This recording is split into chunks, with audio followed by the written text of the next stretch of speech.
নমস্কার, আমি মহুয়া। এমআর ফ্যামিলির সকল সদস্যকে স্বাগত। অনেক দিন পর আবার চলে এসেছি আজকে একটা রান্না নিয়ে। কাতলা মাছের কালিয়া করব। চলুন তাহলে কিভাবে করি দেখি।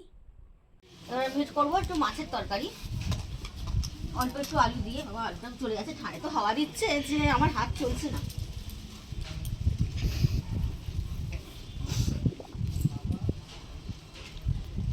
উনুন নিভে যাবে না?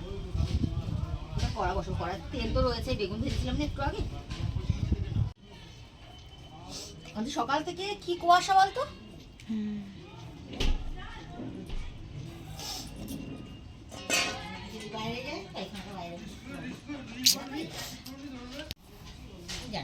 বলে দিলাম বাবা শুয়ে থাক, তুমি বাইরে চলে যাও। আমার আলু কাটা হয়ে গেছে, এবার আলু জল দিয়ে ভিজিয়ে দেবো, পেঁয়াজ একটু কেটে দেবো। এগুলো সেই নতুন পেঁয়াজ।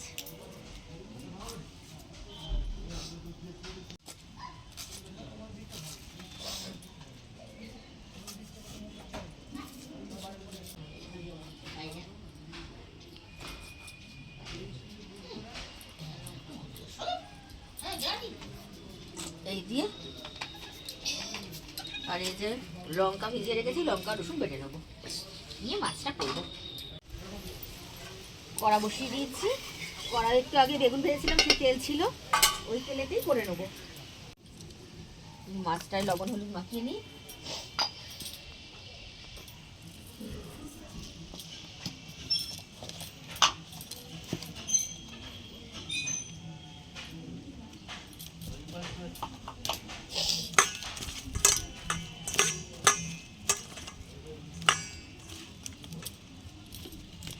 কাটা নেই তো, রান্না করতে কষ্ট হচ্ছে। শুন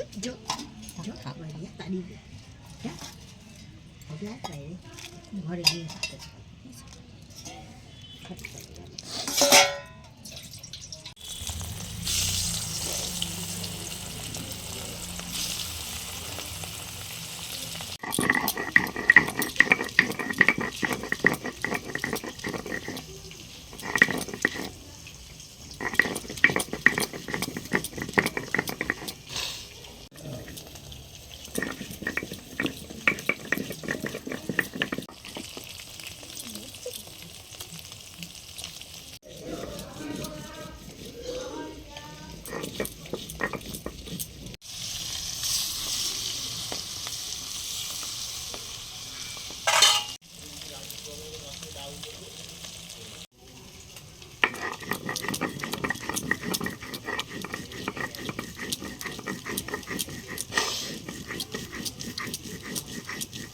তুলে নিচ্ছি।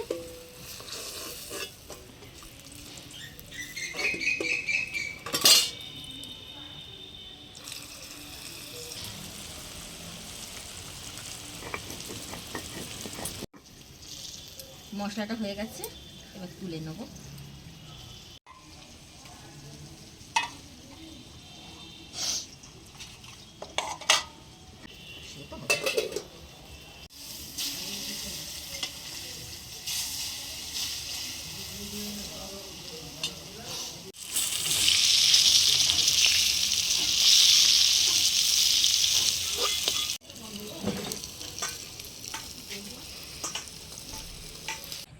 এই তেলে পেঁয়াজ দিয়ে দিচ্ছি।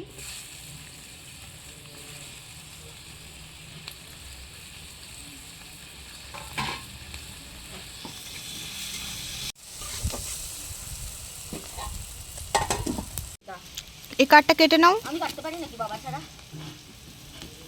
বাবাকে বলবে কেটে দিতে।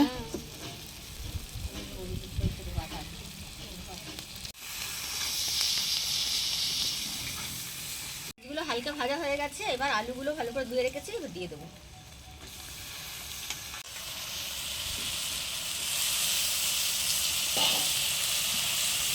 আলুগুলো একটু ভেজে নেব।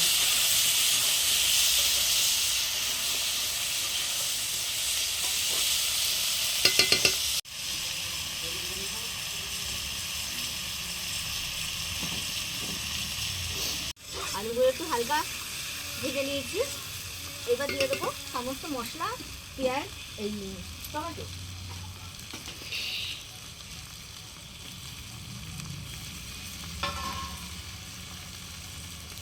হলুদ গুঁড়ো,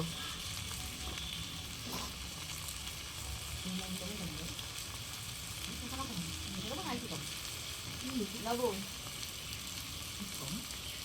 এখনো নুনের পরিমাণ বোঝে না। তো মা আছে তো, মার কাছে শুনে নিতে ভালো লাগে। লবণ দিলাম, বুঝবো না গো, যখন বাড়িতে মা থাকে না তখন তো একা একাই করি। আর দেবো রসুন আর লঙ্কা বাটা।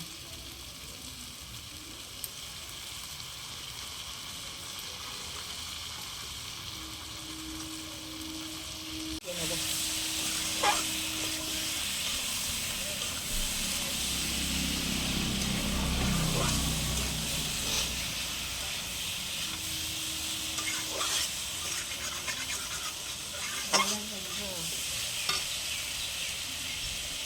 অল্প অল্প করে জল দিয়ে দিয়ে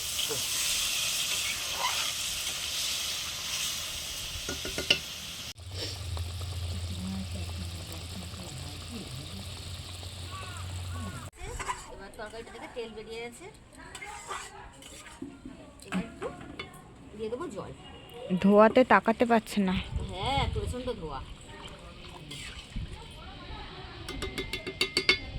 আলুগুলো সিদ্ধ হয়ে গেলে তারপরে মাছ দেবো।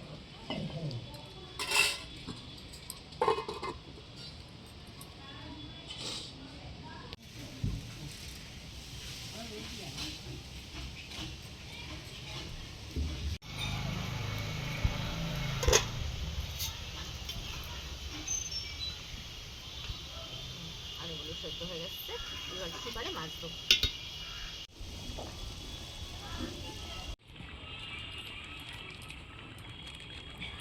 এবার একটু গরম মশলা দিয়ে দেবো।